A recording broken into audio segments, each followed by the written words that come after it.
Siapa dia tersenyum di belakang? Kekasih muka atau sekedar teman? Apakah ini alasan kau menghilang? Sudah bahagia lalu kau tinggalkan.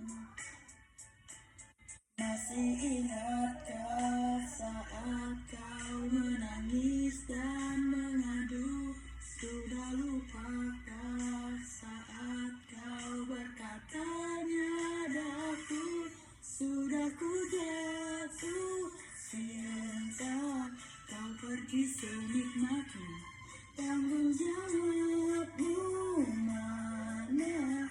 Tega atau tak peka? Sempat di atas angin, kini kau bilang tak mungkin. Kau buat kesedihanku semakin. Perkenalkan, nama saya Siswati, saya dari AMP Semester 3. Baik, di sini saya akan menjawab tugas dari Pak Adi Mursalin. Nomor 1. Penyebabnya adalah kurang baiknya komunikasi verbal dan non-verbal dan beberapa karyawan saat melayani pelanggan. Nomor 2. Tetap tenang, dengarkan dengan baik, tunjukkan simpati, meminta maaf, memberikan solusi, melakukan follow up, menenangkan diri kembali. Nomor 3. Meningkatkan produktivitas dan kinerja diri, promosi buatan di kantor, meningkatkan semangat kerja di perusahaan, lingkungan kerja yang kondusif. Nomor 4. Komunikasi yang jelas antar karyawan, tingkatin operasional dapur, buat scan berkode untuk melihat dan memesan menu, persiapan bahan baku yang terstruktur, tenang. Nomor 5. Kontak mata membantu komunikasi nonverbal dengan menunjukkan ketertarikan, empati, dan pengertian. Nomor 6. Pernapasan yang tepat, posisi tubuh yang nyaman, penggunaan nada yang tepat. Nomor 7. Dampak negatif, mengurangi fleksibilitas, mengurangi akses informasi, meningkatkan stres, mengurangi kekuasaan kerja.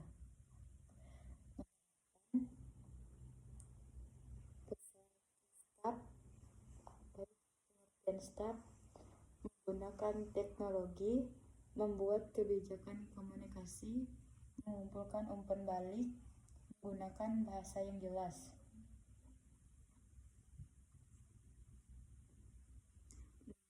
9.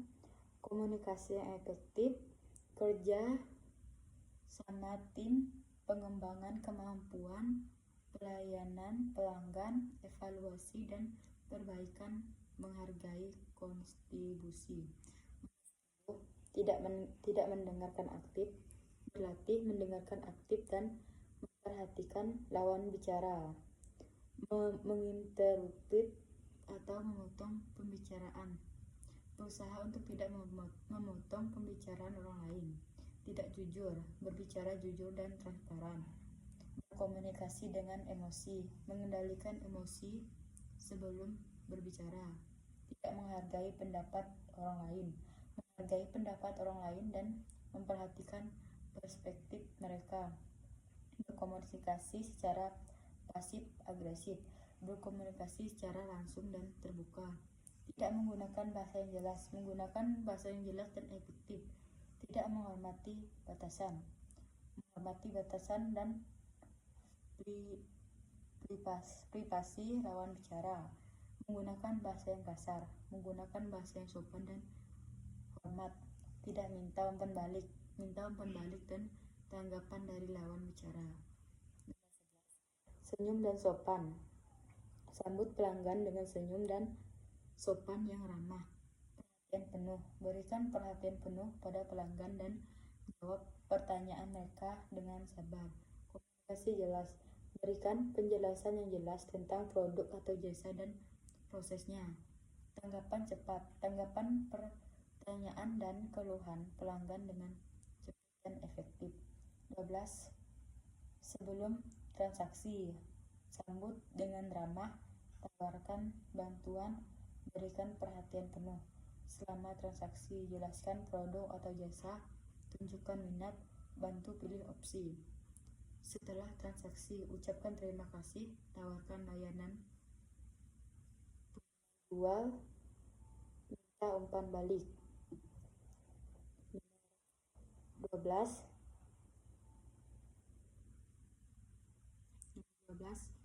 Menangani pelanggan yang memiliki permintaan khusus atau sulit memerlukan strategi dan pendekatan yang tepat.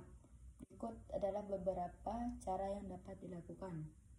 Mendengarkan dengan aktif, mengklarifikasi permintaan, menawarkan alternatif, mengkomunikasikan dengan jelas, menggunakan pengetahuan dan mengutamakan kepuasan pelanggan, mendokumentasikan. Nomor 14. Saran untuk meningkatkan suasana kerja. Buatlah lingkungan kerja yang nyaman, fasilitas komunikasi yang memadai, budaya kerja yang terbuka, pelatihan komunikasi, pengakuan dan penghargaan, mengurangi konflik, meningkatkan kerjasama, mengurangi teknologi. Baik, sekian dan terima kasih. A few moments later.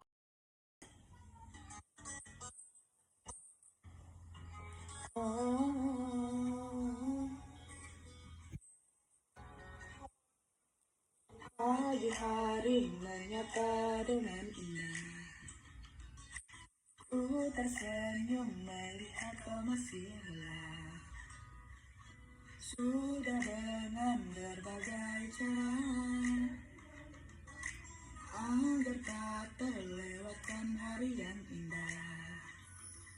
Banyak hal yang telah kita lewati di setiap harinya. Denganmu ku mengerti arti cinta sesungguhnya. Tumbuh di setiap saat dan mengerti makna cinta yang abadi.